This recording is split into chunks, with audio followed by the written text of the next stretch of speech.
Hi, I'm Judy Eisen, and welcome to Overview of Ideal Dolls. I've written a book called Collector's Guide to Ideal Dolls, and it covers the complete history of Ideal Toy Company, which made dolls from 1907 to the late 1980s. And today I just want to show you a wide range of dolls that they made to give you an idea of the sampling of the techniques and varieties of dolls that you'll come across in your wanderings at garage sales, flea markets, antique stores, and doll shows. Ideal started in 1907. They made the first teddy bear in the United States. Their first dolls were made of composition, a material that was basically wood pulp mixed with glue and different binders.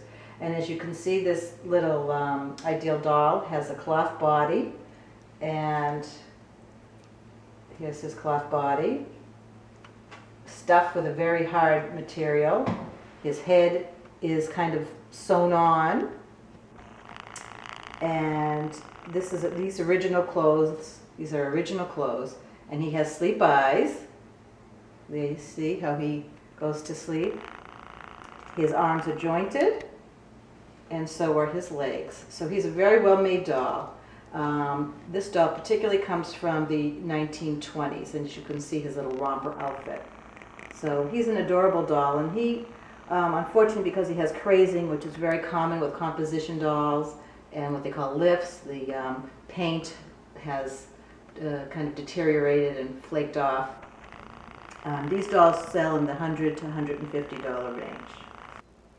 Our next doll is a Magic Skin doll. As you can see, this doll's skin is made of latex rubber, which is the same material as a rubber glove. This doll was hailed as an advancement in the 1940s when she came out, since she wasn't the composition that tended to crack or break, and she could supposedly be bathed. She's jointed, and she's stuffed with a very kind of soft kind of rubbery foam. She also has sleep eyes.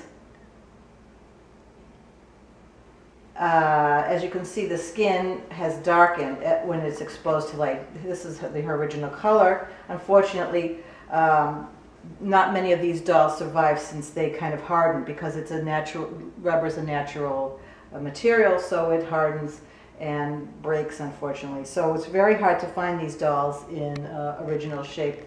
So she would be worth about $200. But if you do get her, please make sure to keep her in a temperature controlled place, and we can put her back to sleep now. In 1949, Ideal used the new material of hard plastic to make a doll. They made several dolls just like this doll without a name, but this doll happens to be a Tony doll.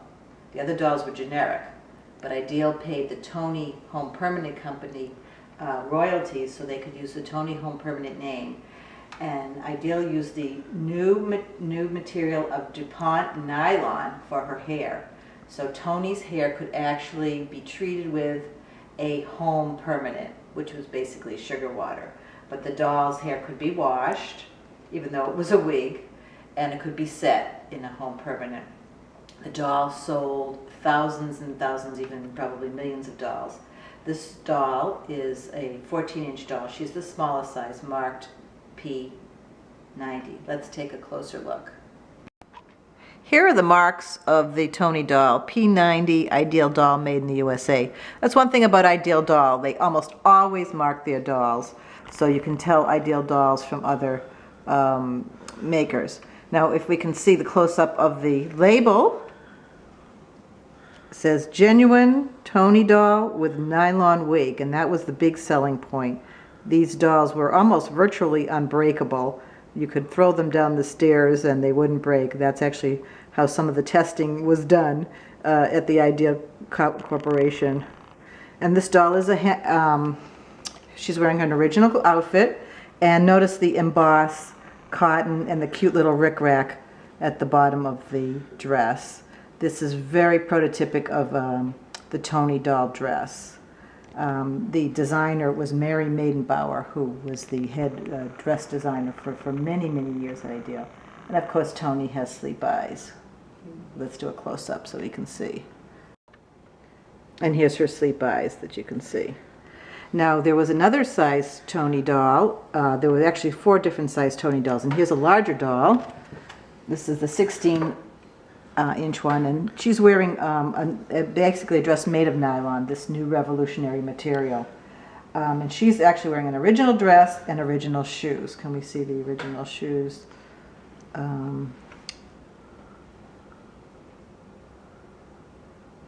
And then also I wanted to show how the skirt, the little slip was attached to the dress. As you can see, it's like one piece. And whoops! The next doll is Betsy Wetsy. This doll with a hard plastic head and soft vinyl body is from 1954, and she was made for several years in various versions. But this is the one that the baby boomer doll that was for the baby boomer generation, the post-war baby boom. If you can notice her holes in her nose, her eyes, and her mouth. The doll could drink a bottle that came with her, and then not only would she cry, the water would come out of her nose, and also out of a hole in her derriere. So she was able to be diapered, and she could actually have all her bodily functions. This is an original dress that she's wearing, and as you can see, the soft vinyl, here's a close-up, has some of the plasticizer has started to leach out of the legs. This happens a lot in Ideal's dolls and a lot of the dolls, because as they say, the plasticizer is migrating out, so it's a little sticky, but she's very lovable. And this concludes the portion of the first part of our portion that we're going to be talking about. I hope you enjoyed this portion of Ideal Dolls, an overview. We just covered a few of the earlier dolls. I will be doing other videos covering some of the other Ideal dolls. So I hope you come back. And I wanted to mention again my book, Ideal Dolls, Identification and Values. This is the 3rd edition. It covers all the Ideal dolls, and it does have the values for the dolls and a wonderful history and beautiful photos. So thanks again. Bye-bye.